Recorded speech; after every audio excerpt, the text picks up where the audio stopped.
Hello everybody, my name is Ryan and I am the Product Training Coordinator within the training department at Wellness Living. Within this video, I'm going to be going over a new improvement for the edit log, which is going to include the name of the user or staff who deactivate or activate a client's profile.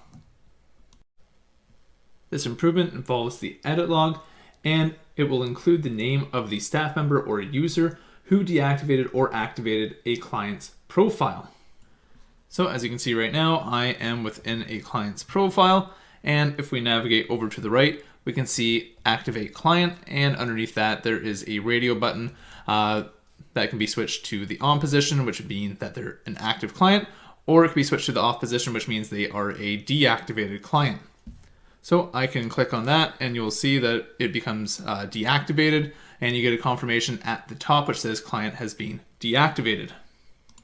It is also important to note that if you try to deactivate a client that has any kind of upcoming bookings, or if they have any active purchase options, you're going to get a pop-up that's going to say that you cannot do so unless any of those bookings or the purchase options that are active are canceled out. So essentially you have to make sure that those active bookings and purchase options are canceled before you can deactivate the client.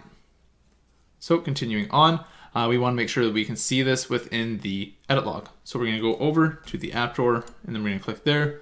We're going to go to view all, click that, and then we're going to click on the edit log.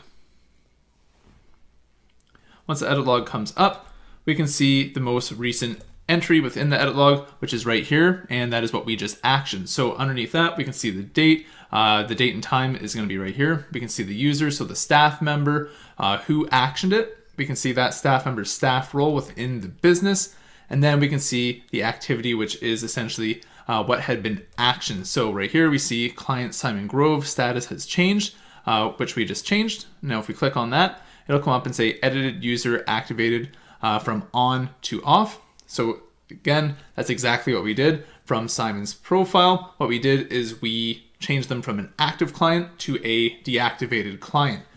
So essentially from on to off. And you can also do it vice versa from off to on, and it'll show up in the edit log.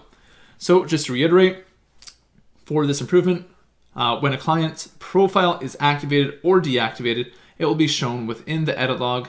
The edit log will show which staff member performed the action along with their staff role and the time and date the action had been completed. So it is very useful for that, and it helps show staff members what's going on within the business and who activated or deactivated a client's profile. And that is it for this improvement.